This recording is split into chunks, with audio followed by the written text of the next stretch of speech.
We're going to discuss the other critical part outside of Wi-Fi and coffee, which is the community. So we're going to go into our reason for being, the reason for customers staying, and that is bringing together the community, the ideas that exist because community forms the basis of what we do. So without further ado, let me introduce my three panelists. Apologies. So first, Liz, it's nice to see you. Liz is a long-time co-working visionary. She's also the first woman to successfully exit a co-working brand. She joins us live from New York. Then I'm going to introduce Kat Johnson, who is the host of Co-working Convos. It's nice to see you, Kat. Great to see you. She's also the host of Co-working Out Loud and is also the author of The Daily Co. She's a long-term advocate of community, and the community being the basis of what we do. She is a real advocate of it. She's joining us from Park City, Utah. And last but not least, Brandon DeChirico is Director of Community for ALET's Community. They have 4 amazing spaces around Alexandria, West Virginia. So thank you all for taking the time to join us today. I'm going to dig straight in, if that's okay. It's a punchy question to start with. Community is always identified as a key driver for a successful space. And I haven't mentioned, and again, it's a bit of a me show in this instance, so apologies for that. But prior to being in tech, I was in hospitality, and I know how brutal hospitality is. And it's a fairly challenging market that costs a lot of money. So how do you balance a solid P&L that costs money based on community? If there is no P&L, there's no community. So how do you balance the two? I think I'll start with Kat, as it's the basis of what you do. How do you balance your ideals with a P&L? Thanks, Crispin, and thanks for having me. Glad to be here. Yeah, this is a big question. And I think on one spectrum, we have people who dismiss community completely and focus on the P&L. On the other end of the spectrum are people who do community really well and sometimes are struggling to hit profitability.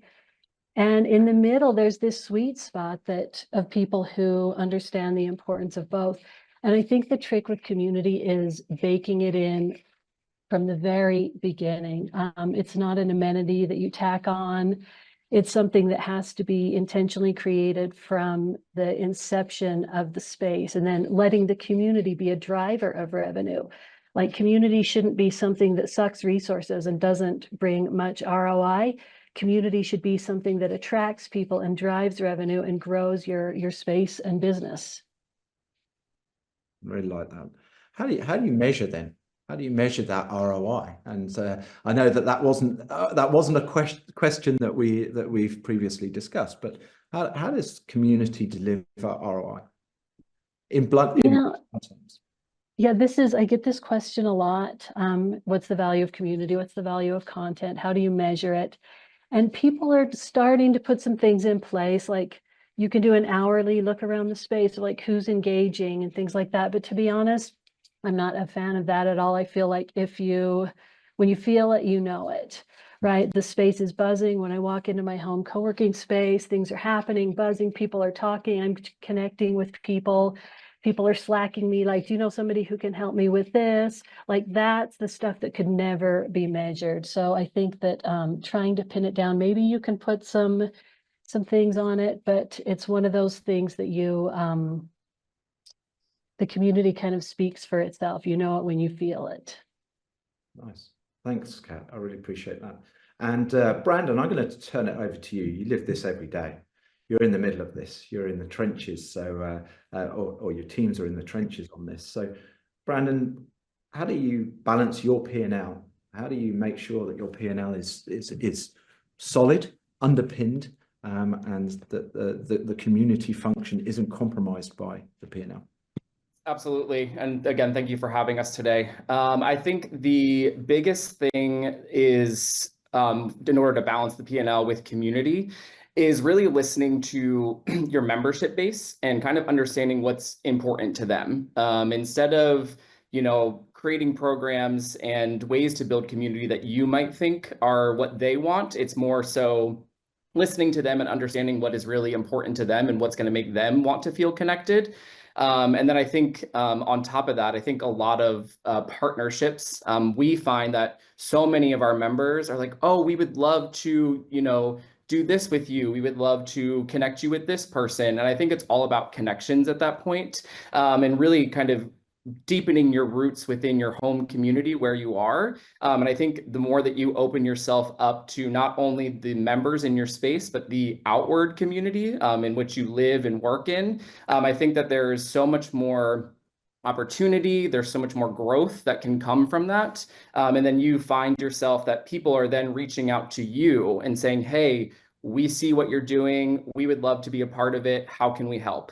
So I think it's something that it's just the mission and kind of what you breathe into your surroundings. And I think Kat said it very well. It's just that little buzz that you get when you walk into your workspace. I love hearing it when our members are like, oh, like we all started going out to a happy hour together every Friday, and they made this little tradition that they kind of get together and go out. So I think it's just kind of finding that spot where you yourself feel that you're coming into work every day and breathing those values, and then outwardly expressing that to, again, not just your members, but the outward community. And then it just comes back tenfold. So I think that's really how you kind of balance that, is like looking for those things where it's not going to stretch your dollar necessarily, but it might help, bring other people in who are willing to contribute to your cause too. Really like the fact that you've highlighted there that community isn't just internal. Community is, you're absolutely right. And I will anecdotalize this. Google, I was in a session with Google a few months ago who said, we've just landed in London and it looked like a spaceship had come in and landed in King's Cross. And this behemoth of an organization has come in and it's alienated itself to the local community. And I think that's a key differentiator that we have, because community is deep within our psyche, to engage not just with our members, you're right, but also to engage with the local community. So, and Google are learning that. They're learning it in the way that they buy real estate, the way that they implement real estate as well. So it's a really cool segue. So in other words, you're ahead of Google. You're ahead of Google. Thank you. And Liz, have you got anything to add to the community element? And I'll point to the fact that you're successfully exited a business in the market. So you've learned the good stuff and the bad stuff. Can you point to some of the things around community that drove you? Yeah, absolutely. And thank you for having me. I really appreciate the discussion, and community is one of my favorite things to talk about. And one of the things I say a lot from stage at Juicy is you can't buy it, you have to build it, which is why it's such a hard thing, right? Because you can't point to it and be like, there it is, because it's about a feeling, it's about an engagement, it's about a service level, it's about hospitality, it's all these things. So it's a really tough thing. I do think NPS scores are a good, consistent way to kind of gut check how you're doing. And also, I'm amazed how many people are like, I don't know what my people want. And I'm like, then ask them. So I'm a big fan of surveying frequently, asking often. One of the things that would happen in my community a lot is people would come up to me and they'd be like, you know what you should do, Liz? You should have a happy hour with dogs. And I'd be like, that's amazing. Would you like to lead that? So, and that's like when they pick up the baton and do it themselves, that's a great indicator that your community has gelled. And I think community starts maybe at your website, right? Because that's probably the first place people are going to go to find out about you, or your Google Maps listing, right? So those are places where you need to start thinking and talking about community and engagement early. I think websites are a place where people frequently forget that that's your calling card. That people may look at that and go, not for me, and get out. So I do think that's a really important place to start your story of who you are and what your community is and what you're building. Nice, really like that. I'm going to apologize to you, Liz. I've committed a cardinal sin. You The did. sin was I didn't say that Liz is the founder of our affectionately known Juicy, right? So apologies. I was so fixated on your previous successes that I didn't focus on your current success, which is enormous in our industry. So I'm sorry, Liz. I'll pick myself up on that. I literally didn't notice. As the founder, so someone will shoot me along the way. So I thought I'd shoot myself. So next question is, do you think we, as an industry, do we overthink the importance of community when really all you want to do, and I'm an example of this today, I will say, I've come to one of my very close customers, my work spot in Maidenhead, my local town. I hadn't been in the space before, and I've come here because I want to work. I can't do this session from my house. I'd be disrupted by kids and the dog and all that stuff. So do you think we overplay the community? I haven't used the community today. Is it important? Yeah. Today, it's not to me. So do we not just want a place to work without the distraction of home life? I'll put that to you, Liz, again, as you're on screen. Yeah. I mean, I think the thing is that, there's a lot of different places work can be done, right? There's times when you need to be at home because you need to take care of a parent or kids, right? Or a pet. There's times that you are going to a doctor's appointment and you just need somewhere to land and get something done.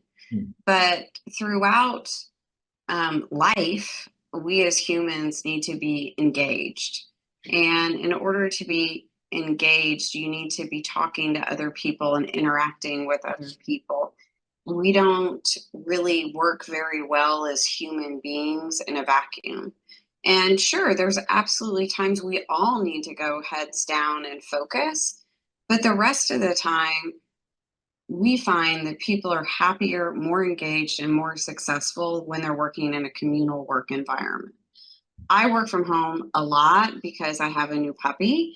And let me tell you, I love it when I get to my co-working space and I get the energy of other people. I talk to them about this app they just downloaded, or I learn about a new place to eat in the hood. Like, you just need to be in a community in order to get that kind of engagement. Thank you. Again, I feel guilty for not using the community. So, Kat, what's your thoughts on that? Do we overplay community?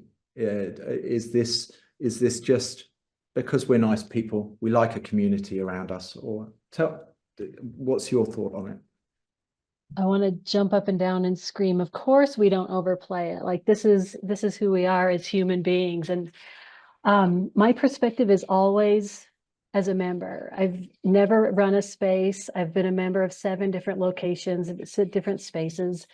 I've seen what works really well. I've also been part of spaces that are just flat. You just walk in and there's just nothing happening there.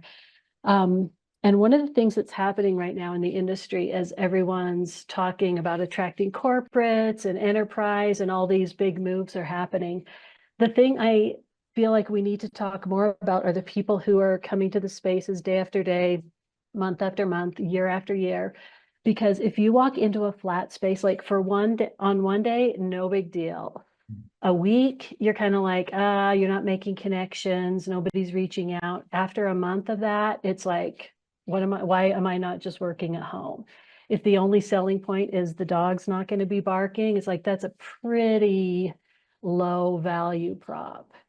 Right. So even there are people like myself who I'm like a super member of a space, right? I'm like doing things and joining and teaching workshops and running clubs. And I really pour a lot into my home co-working space. And on the other end are people who just want to come in and go to their office and then leave at the end of the day. But my concern is that the people, that becomes very transactional. If people don't want any community, any engagement, anything, they just want to be left alone. As soon as a space comes along that's cheaper, closer, whatever, they're going to bounce because they have no investment in the community. And the last thing is, like, I think all of us want engagement, even if it's just being able to walk by a familiar face and be like, how's it going, Joe, or whatever, having some little sense of something, because it's really depressing to walk into a space that has a number of people in it and no one's talking, no one's engaging, everyone's just sitting there heads down. It's like, you can do that anywhere. You can do that at a library, at a McDonald's, at a wherever. There's no value prop there if there's no engagement. So I'm going to press you on this. You said you've seen good and you've seen bad. Can you just give me, and we didn't rehearse this, so apologies, I'm going to throw this at you. Can you give me one example that's like, this stand out, like that drove something that to keep you there because of the community element that they had delivered to their member base? Yeah, the very first space I joined, I was doing freelance writing. I learned about co-working. This is very early on, and knew I wanted to be part of this thing. So I looked at the co-working spaces that were in my town, and I went with the one that was the cheapest. They were running a special. I was like, great, I'm going to join this co-working space. And I went, and it was exactly the example I shared earlier. After a few weeks, I was like, oh, this is not at all what I thought. After a few months, I stopped going. I had signed a year contract with them. I just stopped going. And when that year was up, I went over to a space across town, to Next Space in Santa Cruz. And I walked in and I was like, I thought I needed a co-working space, but I realized I need a co-working community. And our friends Jeremy and Iris were there, and they were like, you found us. And I got dropped into this fully formed co-working community that it already had a lot of momentum. This tight-knit group, we did a lot of things together inside of the space. And I went from a side gigging freelance writer to the owner of CJ Co. and all of this in the co-working space. Like, I learned how to deal with contracts and set up LLCs and do all the things in my co-working space. And we did a lot of events, but we also, people would be like, hey, let's go paddleboarding on Friday. Okay, we did bonfires and paddleboarding. And it was very much a group of friends and different degrees of engagement. But at the heart and soul, it was a co-working community. So it set an incredibly high bar. I feel like that's the thing when I talk about community. And it has since changed and things have morphed around. But that kind of the original Next Space community, it set an incredibly high bar of what that can look like, not just in terms of human connection, but in terms of helping each other level up our businesses. I love that. Great example. I've got a friend who, and sorry again to personalize this, but I've got a friend who's asking me that question. Like, I'm struggling working from home, exact words from this guy. He's just taken a job recently that it's demanding that he's 100% remote, and he's struggling with that. Despite loving being at home, he's struggling with that. So those examples are really, really key from my perspective as a recommendation. And I find it hard. I will say, I find it hard to say that's the one that you're going to fit in and benefit from a community. It's hard to identify that at the stage of purchase. You can't get it really until you're in it, right? Oh, you should tour like 5 spaces, tour as many spaces as are there. When someone says, I looked at a co-working space and I didn't really like it, wah, wah, wah. It's like, oh, you haven't found your space, because when you find your people, you'll know it. Love it. Thanks, Kat. I really appreciate that. And Brandon, I've kind of thrown one at Kat, so I'm going to throw one at you. So apologies for this. You've Sure. probably got some corporate customers that are coming in that are used to very traditional offices, and those traditional offices don't offer what we do, right? Generally, they don't. They're trying, and they're certainly doing it in a way that maybe a little bit contrived. So how do you make community the function of your business model without it seeming contrived? And I'll point to the guy that I'm talking about that wants to go into a space. He's from a very corporate environment, and sorry, I don't want to be offensive, but what I will say is that he would look at this and go, come on, guys, you're sitting around a fire singing Kumbaya, and you're going and doing knitting demonstrations. And he laughs at me because, you know, I'm in this co-working market. So how do you make it that it's not contrived? And Brandon, I'll put that to you first of all. How do you make it an intrinsic part of your business model without you staging it, without it feeling like Disneyland? Sure. Yeah. So I think the basis of it is just to be authentic. Don't try to be overzealous or under like sell or overperform the space and kind of what you believe. It's really all about just being yourself. And again, like Kat said, people should go and tour multiple spaces. There's not going to be one right space for every single person, and we believe that too. We often do tours with people, corporate, non-corporate, all that kind of stuff, and we tell them, hey, have you checked out other spaces? What's the pulse check on those? How do you feel in comparison to our space? So I think it's really just about being authentic and being honest. I don't think that we don't need to, you know, sell the space to every single person that walks through the door. It's more about finding the right fit and the right person that's going to work in your space, and make sure that they feel the same way. It's not about, you know, oh, here, yes, come join us, join us, join us. It's, you know, we want you to be here if you want to be here. And again, there are going to be those people that come in and they really just need that office space. But eventually what we start to see is that they slowly start incorporating themselves into the community just because you can't avoid it. You're walking into the town hall, you're walking into the kitchen to grab a cup of coffee, you're going to run into somebody, you're going to run into one of the operators, they're going to want to talk to you, get to know you. So I think it's all about building the brand and making yourself as authentic as possible. And then just meeting people where they are, you know, showing up every day, building that hospitality, building the community, and then let the people come to you. Don't, you know, force the your imposed ideals or whatever it might be on the person. If you continue to live what you believe as the co-working community, people will show up and they will want to be part of it. So I think the biggest thing for somebody in your situation, like your friend, is to, you know, maybe just test try some spaces, figure out what works, find the one that you feel, you know, the most comfortable at. And, you know, sometimes even people in those scenarios, they bring a whole different perspective than maybe the people that are so gung-ho community and they're like, we are here, we are in it, and we're passionate. But it's nice to hear it from the other perspective to kind of understand what the needs of that type of person might be, and then work with them to figure out, hey, what is it something that's going to make you want to be here, make you want to continue to stay in the space, work out of the space, and come here multiple days a week and not just use your home office? Because obviously anybody can do that and say, well, I'm just going to stay at home. But I think the part of co-working is the community. Otherwise, we are just an office space. We're just providing space for people. So I think what makes co-working the next level is bringing that community aspect in. And I think, again, having those different perspectives of people and trying to understand that balance, like we've been talking about, of, you know, who is in your space, what are their needs, and just listening. Again, like Liz said earlier, it's listening, surveying, figuring out what those perspectives are, and trying to implement that into how you operate your space on a daily basis.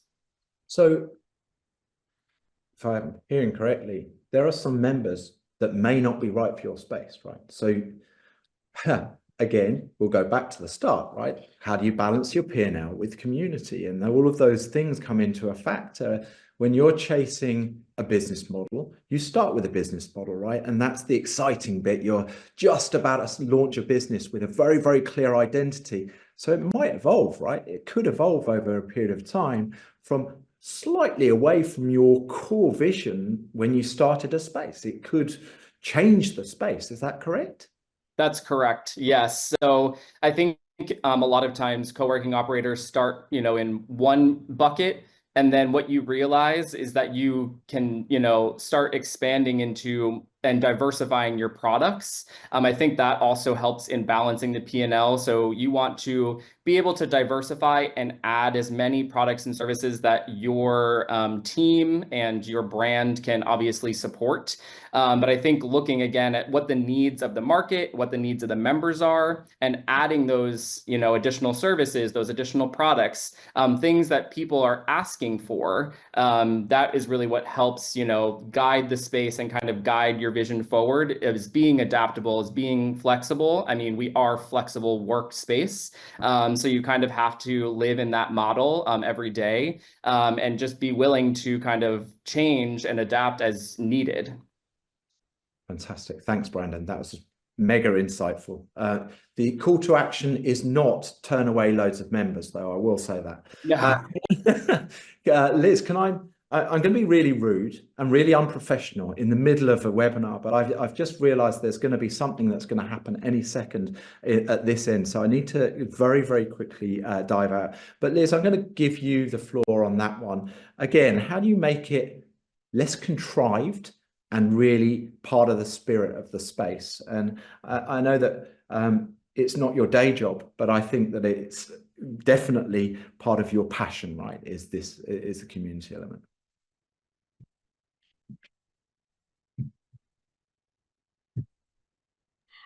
Hey, a lot of people, they are worried because a bunch of corporate people are coming into the space. But you know what? Newsflash, they're just human beings, just like everybody else. And I do think that, for your space, what's unique about your space is you. And so, really, as Brandon mentioned, being authentic and knowing who you are and what you're trying to attract, right? I'm actually a big fan of there being an application process, right? Where you find out some things about them. I absolutely turned people away from my space because they came in and they were looking for a tech focused kind of, broy incubator space. That's not me. So I pointed them in the direction of the right space for them, and they were eternally grateful. So self-select to the space that speaks to you, to the level of community gatherings that you want or don't want. You don't have to attend them, So I think it's know who you are and dig into that, because that's the unique thing about you. And not everybody's going to like you. Not everybody's going to want what you offer. And that's totally okay, because there are so many flavors of co-working. Try them all, see what fits for you. And by the way, if you don't find one and it's massively missing, then why don't you open one and fill that niche, So there is so much opportunity. This world needs more co-working. This is how we can help the loneliness epidemic, is by helping people where they spend the majority of their day, which is the workday. People need to feel connection, and co-working spaces are where that happens. And, to the people that are like, I don't want that, that's not me, great, go get an office by yourself, enjoy. It's totally fine. There's lots of people who do want this and will self-select into it. So, and again, sorry, I kind of, questions come up as we're talking, so I love that. And so did you then, and it's a part of the industry that I've really enjoyed. I've only been in it like 3 years, right? So I'm the newbie to the market.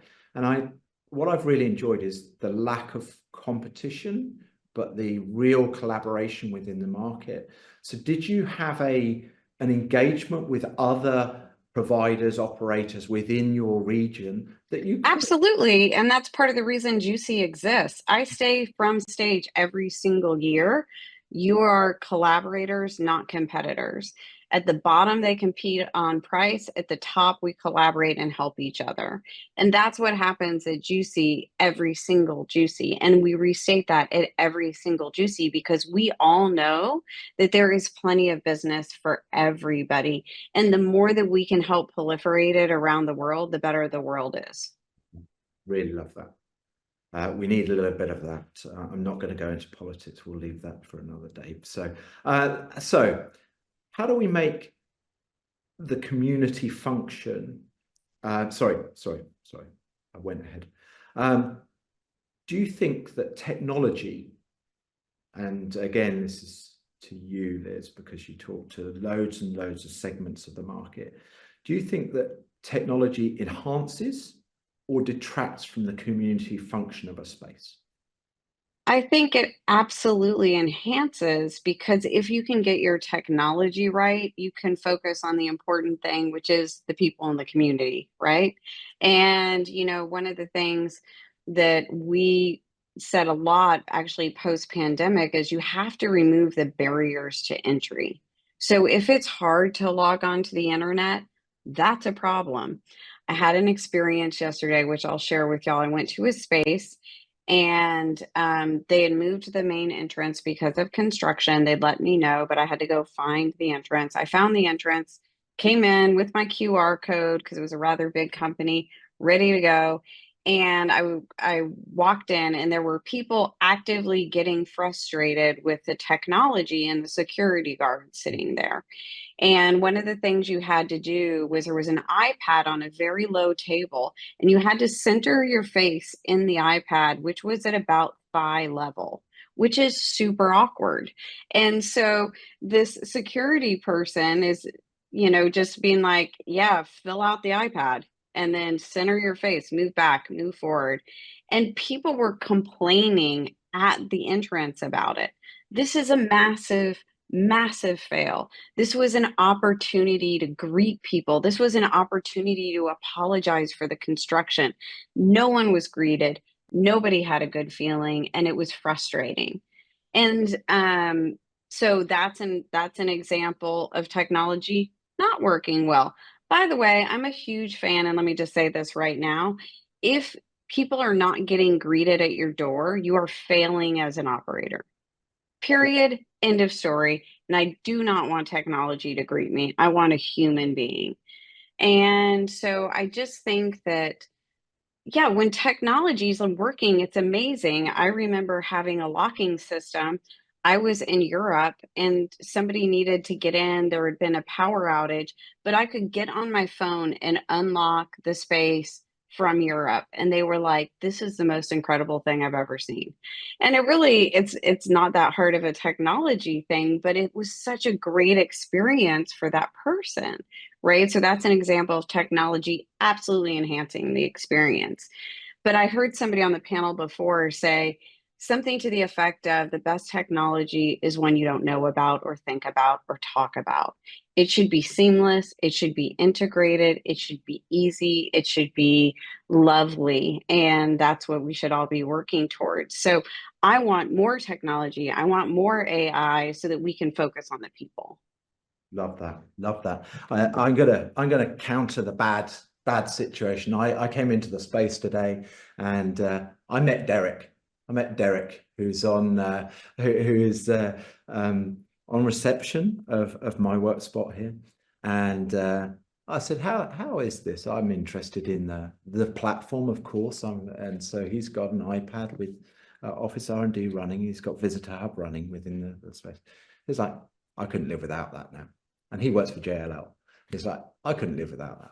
It makes sure that I can talk to people whilst they're checking in and announcing themselves." So Yeah. I completely agree with that. It can be a mega frustration if it's not done properly, but an incredible enhancement to the user experience from a Derek perspective. So thank you, Liz. Brandon, again, I'll point to you and ask you the same question. Do you think that technology enhances or detracts from the community function?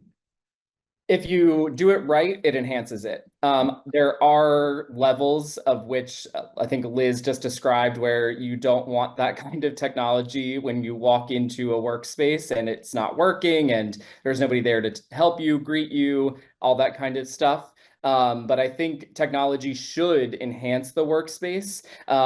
Basically, automate where you can, eliminate, like Liz said, the barriers. You want to automate as many of those small admin tasks that take away from you and your team from actually interacting with the people, getting to know your members, interacting with guests, bringing people through the space, all of that, because that is the most important part of what we do. Without them, our spaces don't exist. We need the people in order to fill the spaces, make it lively, build that community. And without them, we don't have anything. So our focus should primarily always be the people. And then in that kind of mindset, what is going to help us make sure that we have the time and the capability to focus on the people. And technology is number one. So being able to streamline processes, automate those small admin tasks that would take somebody a couple hours to do, and a piece of technology can do it in 10 minutes.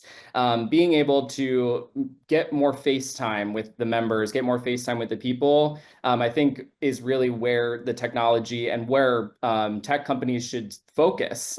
They should talk to people like us, the operators, and kind of figure out what are the needs that we need to fulfill our daily functions, so that way we can provide the best service and experience and hospitality to the people that we interact with on a regular basis.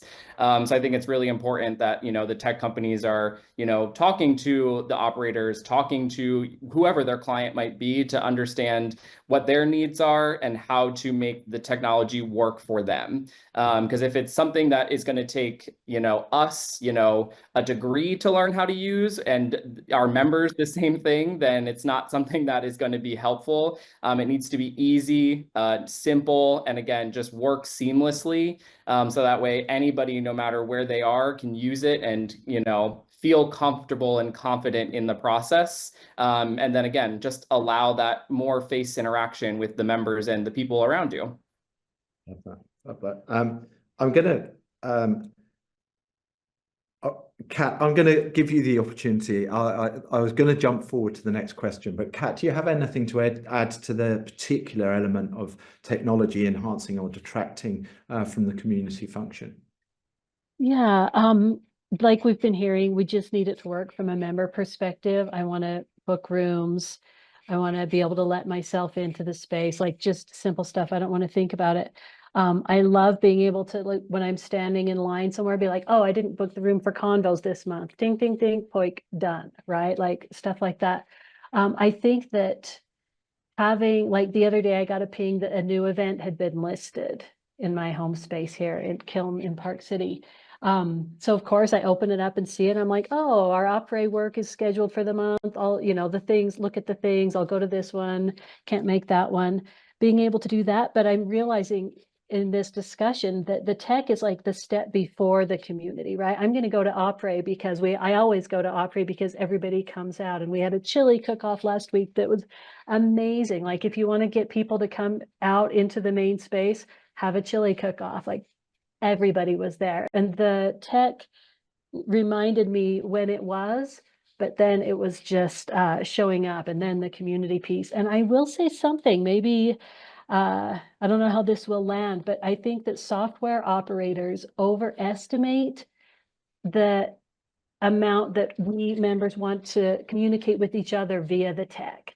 I think that that's not, like a lot of people spend a lot of time making all these messaging and communicating, and I just have never seen, like I said, I've been a member of 7 spaces. I've never seen that be a priority or even an interest for members. It's like the tech needs to enable the human connection, not one more place to be messaging each other. Perfect. Perfect. Thanks, Kat. I think I'm going to pick up on something that Miro said earlier on about Office R&D. Its core value is customer obsession, and we live and breathe it day in, day out. It's one of our key core values. And so what I'm getting here is that we have to listen to you guys heavily, but also that you guys need to underpin that tech with process, right? And it goes back to another situation or another element of another discussion where, as you scale, those processes need to follow that tech scale as well, right? So that on day one, tech implementation may be overly complex. You simplify it to scale your business. So there's loads and loads of facets to this. I really, really appreciate it. This is the last one, and is a selfish one. What can technology platforms do better to enhance the community? I'm going to throw that to Liz. Liz, what can we do better? Now, I think it is to continue to improve and make it as seamless as possible. Back to like making it really easy to connect to the internet. Having to sign in multiple times is really annoying. Having to sign in every time is extra annoying. I think it's just make it easier so that we can get about our workday and not have to worry about it. I think that's what I would say. And also, you know, really throwing it back to you guys, what are you developing that can help us better serve our communities? nice, nice. I think I'm going to do a bit. I'm not supposed to be deeply into the panel, but I will say that AI always comes up. The first thing that comes up right now is when you ask that question is, what is AI going to do for us?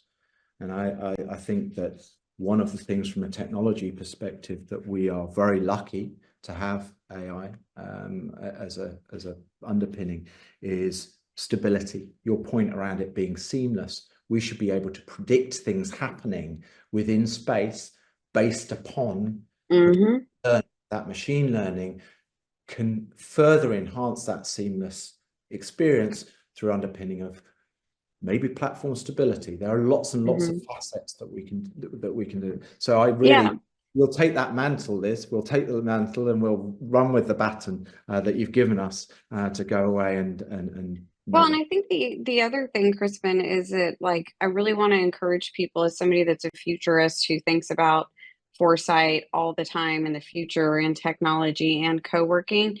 I think the right thing to do is to absolutely embrace AI. And when people are afraid of it, I'm like, do you remember when everyone thought that, computers were gonna replace all of us? It's not going to replace you. It is a fantastic tool that you should be using and implementing. Perfect. Thanks, Liz.